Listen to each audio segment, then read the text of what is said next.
more pictures. What other pictures do we have up there? Okay, it's a little Happyslip outfit. My friend was like, "Don't be wearing a yellow dress now. You're not a cartoon character. Come on." But you wear the yellow dress on the pin, right? Oh yeah, that's what. And he didn't want me to replicate that exactly.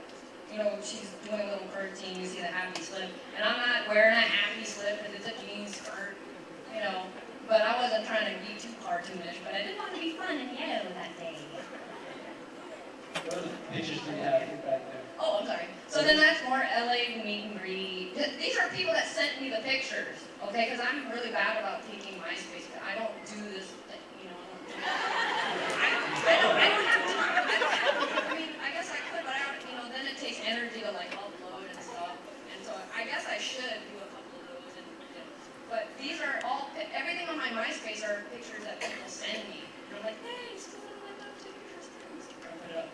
So you're all over the internet. I mean, you have your MySpace. Go ahead and tell me you have your MySpace. There's YouTube, Happyslip.com, you got MySpace, you got Twitter. That's a new thing where you can update people what you're doing. And then what else? There's Rever.com, because that's what hosts videos. Friendster, Facebook, which I haven't been able to keep up with too much, but that's a lot of websites. That's a lot. That's why my mom is helping. That's what I say. All right, well, mom. Yeah. She'd be on that internet. She's on that internet. All right, let's end with a couple more questions. I think that's all the pictures we have. Is that all the pictures we have? Okay. Well, great. So what's the future like? What do you think the future holds for Christine and Happyslip? It's a very good question, because I'm wondering that myself. I don't really project to say, you know, by this period I better have accomplished this, right? I'm enjoying what I'm doing now. I think just trusting that God would open doors to however He wants to take this. Because He's the one that opened the door anyway to where it's gone now, and I really am not in any urgency to take it elsewhere. If that's going to happen, I think He'll open the doors to it. And I'm just enjoying it really right now. Because I mean, where else can you have complete creative control of what you want to do and get your entertainment straight out there without having to go through other people or wait for production sales or wait for an agent to believe in you or wait for directors or producers or people to come up with an idea to fit you in that box or whatever. No, I mean, we're in an era that's really, it's like, wow, you can really get your stuff out there instantly, you know. Well, before I let you go, Christine, I know that, you know, when I look at Happyslip and what you're doing now, and just everything that you mentioned, being able to have creative control of your work, and being able to just put it out there almost immediately. I mean, this is really you, Christine. I know when you were, you know, trying to be an actress up in New York City, and they were giving you roles that, you know, really weren't you. But when I see you doing what you're doing now, it looks like just a perfect fit. Because I always thought you were funny, you were hilarious, and you make us laugh all the time. And when I hear some of the roles that you were taking on as an actress, you know, there was really a lot of comedy in there. But, you know, whoever thought that, you know, comedy would really be your thing, and all the different, you know, personalities that you play. I mean, that's something that when I see it, it just really comes natural for you. Don't you guys think? It just really does come natural for you. And so, we do have a lot of young people here, and young people maybe, I know like my daughters, they talk about acting one day, and maybe even for people that, young people that are just struggling to find out what they want to do after high school, what kind of career paths they want to look into. Because I'll tell you what, you know, let's be honest. In a Filipino household, going into the art field is not exactly a career field that your parents will push you into. Right? That's right, isn't it? Yes, very true, very true. And so for some of the young people here, and just even for those of us that are just kind of trying to discover our identity and look for our little place in this world, you know, what kind of advice would you give them?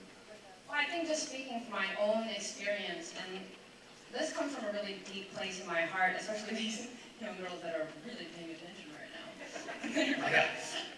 So here comes a They're like, here's the serious part, we're not gonna listen now. But no, this is really important to me because especially even in LA, there were young girls that were just getting ready to cry, like running up to me and hugging me, and I take it seriously, also remembering how I was at that age, and thinking, you know, I think each and every one of us here tonight know that we all have unique gifts and talents and stuff like that. And so at an early age, I kind of thought, you know, here's this desire within me to do this, or you feel like, man, you know, here are my hobbies, or here's what I'm interested in, this is what I really enjoy. But for me, it didn't really become a reality to do what I love until I figured it out. You know, it's not the question of, well, you know, what's my purpose or what should I do in life? That wasn't answered until I figured out who I was in life. It's not what do I do, but who am I first? And so I think God really took me through a journey before he gave me all this. And it really was, it reminds me of that verse, Mark 8:35, where it says, you know, whoever wants to save his life will lose it. Whoever loses his life for my sake will find it. And I really have a picture of, if you kind of had your hands open like this and you were carrying sand, and you tried to grasp onto that sand really hard, and you were like, I want these dreams, I want this, I'm not going to stop at anything, and you grab, and then the sand just falls right through your fingers. And then the opposite picture of just holding your hands open, not grasping, but just holding it lightly, and the sand just sits there and doesn't go anywhere, and you actually can have those dreams. So for me, until, I mean, I knew I had those desires to act, and that was a really burning desire, but it wasn't until I gave that up. I actually had to come to a place in my heart and say, I'm okay if I never get to do fully what I think I can do. Like, I had to give that up, and I had to say, you know, you define me, Lord. You created me. You created this heart. You know each and every part of me. And I need to trust you, and I'm complete in you, even if I don't get to do whatever, like, you know? And so once I was secure with that, and once I had peace in my heart about that, and I held my hands like this, and I wasn't so much driven, because I did start out like, I gotta do that. I went to New York, and I'm not trying to say that people need to sit around and wait for your dream to just plop in your lap, and you're not supposed to do anything practical about it. Yes, there is a practical side to it, but it can't overtake sort of where your heart's status is. Like, it can't be like, I'm driven, I'm going to do these practical things, blah, blah, blah. But then if I lost focus that, wait, you know, you need to be centered, you need to figure out where, you know, who defines you first. Because if you don't get that audition, or you don't get what your hopes are, you're going to be okay, and you're going to feel just fine, because guess what? God opens doors in other ways. And this is a direct testimony. What I get to do now, or what doors have opened, are all because, you know, I gave it up, actually. I actually gave this all up. I said, if you want to take this away from me, I'm fine. I'm fine.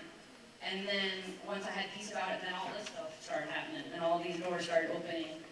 And it was really just starting with enjoying what I was doing, but like I said, I first had to have peace that things may never happen, and I had to actually die to that dream.